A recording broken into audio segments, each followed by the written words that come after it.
This is the Epstein file. We still don't know how Epstein got so rich. Jeffrey Epstein died in a jail cell in August 2019. But even years later, one question remains unanswered. Not who he knew, not what crimes he committed, but how he made his money. When Epstein signed his final will just 2 days before his death, it listed assets worth $577 million. No public company, no hedge fund track record, no patents, no best-selling books, just $500 million, belonging to a man with no college degree, no professional licenses, and no transparent business operations. This is the Epstein file, and this is the story of how we still don't know how Jeffrey Epstein got so rich. A fortune without a resume. Epstein was often described as a financial genius or a wealth manager to the ultra-rich, but that description collapses under scrutiny. He wasn't a CPA. He wasn't a tax attorney. He didn't have a Series 7 license. He wasn't a CFA. He didn't even have a college degree. And yet, Epstein charged tens of millions of dollars per year for tax advice, hundreds of millions for wealth management, and extraordinary consulting fees for services that were never clearly defined. Even in the less regulated financial world of the 1980s and 1990s, this made no sense. Ultra-wealthy individuals don't give away money for nothing, and Epstein's services were remarkably opaque. No audited returns, no disclosed client list, no verified performance history. Which raises the core question: was Epstein a legitimate financier with a hidden criminal life? Or was finance the cover story? Failing upwards on Wall Street. Epstein's professional life began not on Wall Street, but in a classroom. In the early 1970s, he worked as a high school math teacher at the elite Dalton School in New York. Despite lacking a degree, he was hired anyway. He was fired in 1976. Yet within months, Epstein landed a job at Bear Stearns, one of the most powerful investment banks of the era. How? Connections. At Bear Stearns, Epstein started as a junior assistant, essentially a runner on the trading floor. But he learned quickly. More importantly, he learned how to network, socialize, and ingratiate himself with wealthy clients. By 1980, just 4 years later, Epstein had become a limited partner at the firm. For comparison, many Ivy League finance graduates never reach that level in their entire careers. At the time, Epstein was earning around $200,000 per year, which would be close to $700,000 today. Had he stayed at Bear Stearns, invested wisely, and lived modestly, his later wealth might have been plausible. But that's not what happened. A pattern of red flags. Epstein left Bear Stearns abruptly in 1981. The reasons were never fully clarified, but records suggest multiple issues: unauthorized lending, an affair with a secretary, SEC violations, attempts to bypass investment regulations.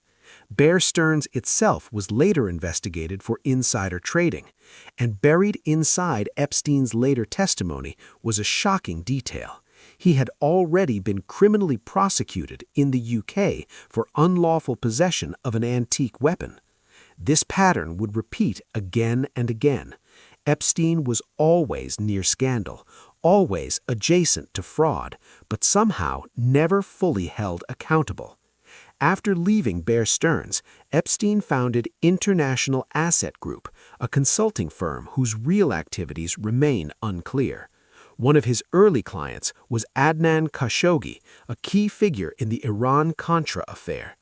Another detail that would surface decades later: former U.S. Labor Secretary Acosta stated he was told Epstein belonged to intelligence and was above his pay grade.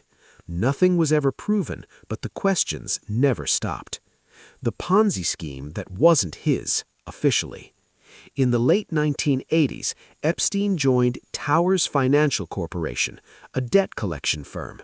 On the surface, it bought unpaid medical debt. Behind the scenes, it was running one of the largest Ponzi schemes in U.S. history. When the company collapsed in 1993, investors lost $450 million. Epstein was a senior consultant, a close confidant of the founder, and deeply involved in operations. Yet again, he was never charged. Others went to prison. Epstein walked away. By now, his resume included teaching without qualifications, SEC violations, insider trading exposure, links to geopolitical scandals, a massive Ponzi scheme. Still, he was getting richer. The hedge fund that explains and doesn't explain anything. In 2000, Epstein became chairman of Liquid Funding, an offshore hedge fund registered in Bermuda. Thanks to the Paradise Papers leak, we now know Liquid Funding controlled roughly $900 million in assets. Bear Stearns owned roughly 40% of the holding company. The fund specialized in highly leveraged mortgage derivatives. This was cutting-edge financial engineering at the time. It was also extremely risky. When the 2008 financial crisis hit, Liquid Funding collapsed. So did Bear Stearns. Reports suggest Epstein personally owned about 10% of the fund, roughly $50 million. That's significant, but it's not enough to explain a $577 million net worth, especially after catastrophic losses.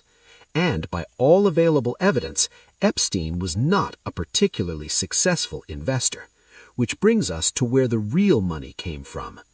Two clients that changed everything. Epstein's money didn't come from markets. It came from fees. His private firm, J. Epstein & Company, claimed to manage money only for clients worth over $1 billion. Only two major clients are publicly confirmed. Les Wexner, founder of L Brands and Victoria's Secret. Over 15 years, Wexner paid Epstein approximately $200 million in fees. Epstein lived in a Manhattan mansion owned by Wexner, had power of attorney over his finances, and allegedly used his connection to Victoria's Secret as social leverage. Their relationship was far beyond normal client-advisor boundaries. Leon Black, co-founder of Apollo Global Management. Between 2012 and 2017, Black paid Epstein at least $158 million. That's over $30 million per year to a man with no credentials.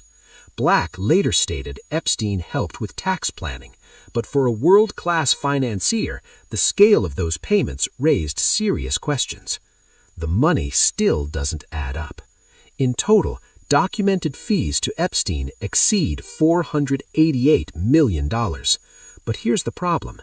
Epstein had massive legal costs. He owned and maintained luxury properties worldwide. He flew private jets constantly. Many of his investments failed. Only half his wealth produced cash flow. On top of that, Senate investigators later revealed $1.9 billion flowed through Epstein-linked accounts. That money came from sources still not fully identified, including transactions involving sanctioned Russian banks, which leads to the most unsettling possibility of all. What we still don't know. Epstein's will was signed in prison 2 days before his death. It may not reflect his true wealth. He carried fake passports, used offshore shells, operated in secrecy jurisdictions. Assets may remain undiscovered. So here's where the Epstein file ends, for now.